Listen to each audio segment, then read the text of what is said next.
Alright, this is going to be a quick video on the possible uses for tablets in the forest in a cruising setting. Some of the things that this is capable of is you can do a little navigation with it, you can do timber inventory and data entry, and you can do some photos and some other things. So the first thing I'm going to show you is this is a Windows machine. It's running Windows 8, full Windows, Word, Excel. I'm actually using ArcGIS 10.2.2 live in the woods. You could also use some of the free software that exists, like Map Window or some of the other offerings. I'm using a Bluetooth Garmin GPS, which runs on its own battery, and it's connected through Bluetooth to this tablet, and it's displaying my position right now. The other things I'm using is a Biltmore stick, just for the purposes of this cruise. You can use a D-tape for your distances and your diameters, and I'm using a angle gauge to determine all of my entries on a large BAF cruise, which consists of a 20 BAF and an 80 BAF measure on this angle gauge. So I just completed point 11, which is shown here. This is the data fields for DS Cruiser. It happens to be Excel 2013. Here I have my 20 BAF or 80 BAF entries with my DBHs, number of saw logs, and my product calls. And here I have my 20 BAF basal area measure. And here I had white pine, 3 sticks of saw timber, 1 stick of AGS, and 1 stick of UGS. So I've completed my point. So now I want to go back to ArcGIS. And here, through the Bluetooth GPS unit you just saw, which is a Garmin Glow, you see my position displayed right here, right over point 11. So I arrived, I started collecting all my data, entering it into Excel, and now that I'm at my point, I want to go over to point 10. So all you do to highlight point 10, inside ArcGIS I have a table which displays my position in decimal degrees, and it also displays each position of each point. If you want to get really accurate, you can wander around until you get all of the numbers in decimal degrees to line up, or you can just get your position basically over the point, which provides the same accuracy as a handheld Garmin. This is actually a little bit better because this unit claims 3-meter accuracy. So I want to move from point 11 to point 10. All I do is highlight point 10 in this attribute table. Now point 10 is highlighted, and all I have to do is walk there from here. So I turn my tablet in that direction, and point 10 looks like it's that way. So all I do is start walking. Pretty easy to use. Anybody that can use Windows or has used Excel can use it. You don't have to stare at the tablet the entire time. You can walk around the stand. These points are only 100 feet apart for the purpose of this cruise, just to make things quick and easy. This isn't intended to show you how to use all of this, it's just showing you what it's capable of.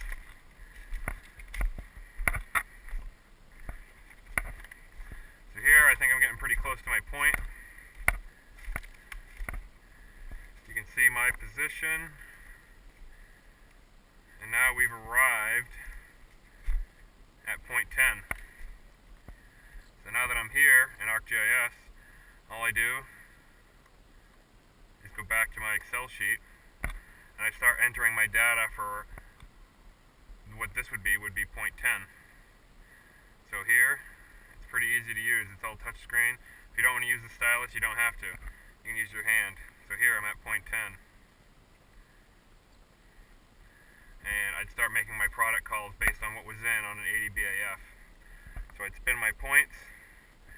Let's say that Norway spruce is in. So I put in my species code, Norway spruce, saw timber. That's going to be 1 stick. And this is actually on my 20 BAF, and I would just spin the point, collecting each tree. So it's pretty straightforward and pretty easy to use. If you want to switch over to your 80 BAF trees, you do the same thing. I'd spin the point, was in. We got this hemlock here. That's definitely would be in. So then I enter point 10. Species code for hemlock is 3. And then I just go up and measure the DBH, which you don't have to be hanging on to this stuff all the time. You can see it's pretty straightforward. I go up to it. I've got 16 inches. So we got a 16-inch number of saw logs. If you had a D-tape, you could put your D-tape in, go back 66 feet, and get your product calls. If you're doing ocular measurements, you know, get where you're comfortable. And this DS Cruiser is in 16-foot sticks, so I'm going to say is 2 up to a 10-inch top, and my product code is 1 for saw log. And you would just do that around the entire point, collecting your data for each tree that you find at for each of your fields. Now, if you don't want to use DS Cruiser, you can also use a CZ. This is that data entry field for a CZ. Once you get to use it, it's pretty simple. You just enter the stand you're in, the cruise you're on, plot numbers, trees, and it's pretty easy. Once you get to each tree, you just enter in these are your logs, and you just enter in each of your products for each log. And this machine runs full of CZ and DS Cruiser right on it, so it could be the one machine for everything that you're doing out here. If you're going to use it for one thing, I would use it for data entry, because that's its best use. It does a good job at navigation. It also takes great photos. But if you're only going to use it for one thing, use it for this data entry, because as soon as I'm done in here, I can press process, and this thing will process all my data either in DS Cruiser's format or in a CZ's format. And you have an instant stand report the minute you get back to your truck, which is pretty hard to beat. And you don't have to mess around trying to enter data on paper. And it was raining earlier today, so you could have switched to paper entries. And as long as you set your fields up like your Excel sheets, it would still save you a lot of time. If you did half of your cruise on this machine, that would save you hours and hours of manual data entry via paper notes. And they're pretty ruggedized. It's got this ruggedized case.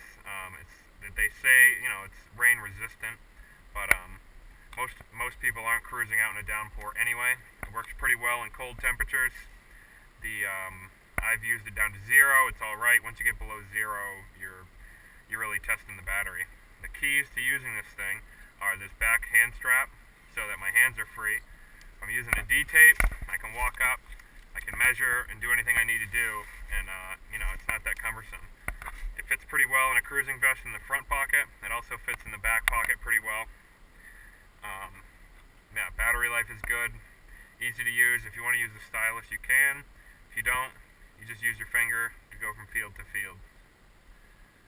The other things that it's capable of, again, navigation from point to point using the Bluetooth GPS. I find that nice. You can draw stand lines in it when you're out here, or you can do your GIS work at home. I recommend that. But if you find something important, you can mark it using any of the tools here. Let's say I found something like an old well and I wanted to mark it. Now I have that mark displayed, and I can label it as, you know, old well or whatever. Other thing, if you're taking field notes outside cruising software, if you have your own detailed setups that you want to use, you can do that. This is Word. It's pretty straightforward. So you could go plot 1. I wrote regeneration here. If you prefer a full keyboard, you can use that. Half keyboards, numerical keyboards. I prefer this handwriting option. Here, all you have to do is write it out like you would on paper.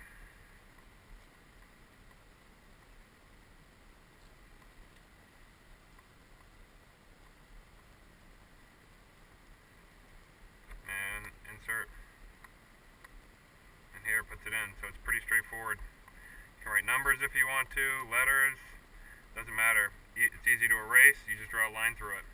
So you can take all your notes on here, and you can just save it as a Word document. Another thing that this thing's really nice for is once you get to each of your points, you do your cruise, You enter all your data, and a lot of people take photos of each point, which is fine, and you can do that with this machine as well. But another little quick feature that it does is you can take these detailed 360 degree panoramic photos, which are very easy to do. All you have to do is tap the keypad to start, and you just start spinning around in a circle, and it takes 360 degree photos of the stand. Now, I'm not doing this correctly so that you can see what's happening, but here it takes about 1 minute. You just spin around the point, and you can see how quick it is. I'm just turning, and it just starts taking pictures and filling in. And once you're done, you can save this as a file, and when you're writing your management plan, you can come back and say, oh, what did that stand look like, or what was the regeneration like? And here you can see I'm taking pictures of all the ground covers, all the coarse woody debris, this log here, and it takes very accurate photos. And just so you can see what I'm talking about for the purposes of this video, I'll show you what one of them looks like.